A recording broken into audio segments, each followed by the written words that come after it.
ఇక్కడ జరిగిన పోస్ట్ మార్టంలో ఒక క్రైస్తవ డాక్టరే అందులో కూడా ఉన్న వ్యక్తి మేడం మీకు ఈ విషయంలో ఎక్కడ రాజమండ్రిలో జరిగిన సో వాళ్ళు కూడా ఏం చేశారంటే ఇలా ప్రాబ్లం ఉండకూడదని మాకు సంబంధించిన వ్యక్తులను కూడా అక్కడ డాక్టర్గా అక్కడ హాస్పిటల్లో ఏర్పాటు చేయడం జరిగింది కాబట్టి మాకు పూర్తిగా నమ్మకం విశ్వాసం ఉంది మేడం. తప్పకుండా అందరి మీద నమ్మకం ఉంది. ఎందుకంటే ఇది రెండు రాష్ట్రాల్లో నుంచి అంటే ఈ యొక్క ఇష్యూ ప్రవీణ్ పగడాల్ అనేది ప్రతి ఒక్క క్రైస్తవ కుటుంబం ప్రతి ఒక్క క్రైస్తవ సమాజం కానీ అంటే ఆలోచింపజేస్తుంది దీని గురించి. ఇంకా అంటే ఎలా అనే టైంలో మేము అనుకుంటున్నాం మరి రాష్ట్ర ప్రభుత్వాలు మాకు స్పష్టత నుంచి న్యాయం చేస్తుందని నమ్ముతున్నాం మేడం. అయితే అంతకంటే ఫేమస్ అయిన పాస్టర్స్ చాలామంది ఉన్నారు. సతీష్ అని ఉన్నారు, ఇస్సాకు అని ఉన్నారు, ఇలా చాలామంది పేర్లు ఉన్నాయి. వాళ్ళు మత ప్రబోధకులు, ఊర్లన్నీ తిరిగి ప్రబోధిస్తూ ఉంటారు. ఓకే, బట్ మీరు చెప్పినట్టు పాస్టర్ ప్రవీణ్ అనే వ్యక్తి నిజంగా అంతగా వార్తల్లోకి ఎక్కిన వ్యక్తి కాదు, ఎవరికి అంత తెలిసిన వ్యక్తి కాదు. ఎప్పుడైతే ఆయన మర్డర్ జరిగిందో అప్పటి నుంచే పాస్టర్ ప్రవీణ్ అంటే ఒక ఇతన పాస్టర్ అయినా అనే విషయం మనకు బయటకు వచ్చింది. బట్ ఆయన్నే ఇంతమంది ఉన్నారు కదా, ఆయన్నే చంపాల్సిన అవసరం ఏమొచ్చింది? అంటే ఇప్పుడు ఆయన వాళ్లకు సంబంధించి మీకు సంబంధించి ప్రబోధనలు చేయడమే కాకుండా ఇంకేమైనా చేశారా? ఇంకేమైనా అంటే వ్యతిరేకించారు ఎవరినైనా? వ్యతిరేకిస్తేనే కదా ఇప్పుడు ఎవరైనా వాళ్ళ మీద పగబట్టి చంపేయడానికి అవకాశం ఉంటుంది. మరి పాస్టర్ ప్రవీణ్ విషయంలో అలాంటివి ఏమైనా వెలుగు చూసాయా? ప్రవీణ్ పాస్టర్ గారు చెప్తున్నారు డే 1 నుంచి కూడా ఆయన ఏమంటే నా డిబేట్స్లో బాగా పాల్గొనేవారు వ్యక్తి మేడం. సో తను ఏం చెప్పాడంటే నాకు ఎప్పుడైనా హాని ఉన్నది, నాకు థ్రెటన్ కాల్స్ వచ్చినాయని చెప్పేవాడు మేడం. దాన్ని బట్టి కూడా ప్రజలందరూ కూడా దీన్ని డౌట్గా తీసుకుంటున్నారు.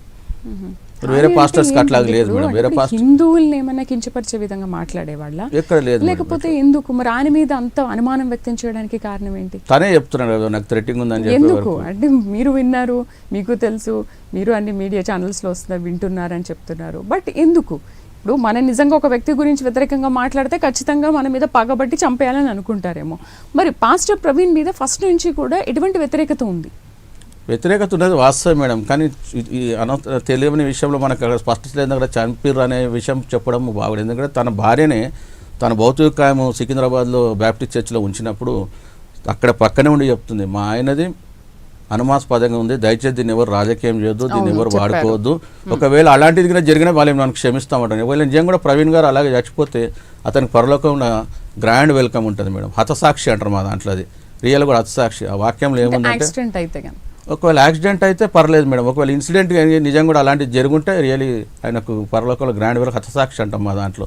సో నేనేమన్నా వాక్యంలో చెప్పారు ఇటుగా మేడం, తన పోరాటము తుడముట్టించిన వాక్యంలో ఏమిటంటే మంచి పోరాటం పోరాడి తిని తన కడకు తుడముట్టించిన అనే వాక్యం ద్వారా నిజంగా కూడా మేము ఆయన ఒక బెస్ట్ పాస్టర్గా మేము అనుకుంటాం మేడం. ఒకవేళ అలాగే ఉంటే మేడం.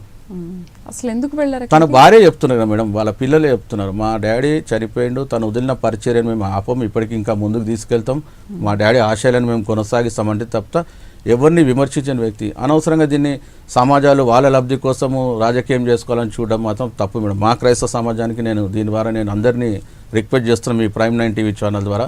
ఎందుకంటే మనకు ప్రభుత్వాల మీద నమ్మకం ఉంది, తప్పకుండా న్యాయం జరుగుతుందని ఆశిస్తున్నాం మేడం. తన భార్య కూడా అదే చెప్తుంది మేడం. మొన్న మేము కలిసినప్పుడు మీరు కలిసారా? కలిశాను మేడం. గ్రేవ్ యార్డ్ అతని సమాధి జరిగినప్పుడు పక్కన నేనే టోటల్ ఉన్నాను మేడం. నా వీడియో మీ వీడియో కూడా తన సమాధి బాక్స్ తీసుకెళ్ళడం, ఆ డీసెల్ పట్టుకెళ్ళడము, సమాధి కార్యక్రమం ఉన్నప్పుడు పక్కనే నేను ఉన్నాను మేడం. ఏమన్నారు అసలు జెస్సీతో మీరు మాట్లాడినప్పుడు? జెస్సీయేనా? జెస్సీ తను ఏమంటున్నాడు మేడం, మాకు అనుమానాస్పదంగానే ఉంది, ఎవరి మీద అనొద్దు, మా ఆయన చనిపోయాడు కాబట్టి ఆయన ద్వారా మీరు రాజకీయ లబ్ధి పొందొద్దు ఎవరు కూడా అనేసి తన భార్య స్పష్టంగా చెప్తుంది మేడం.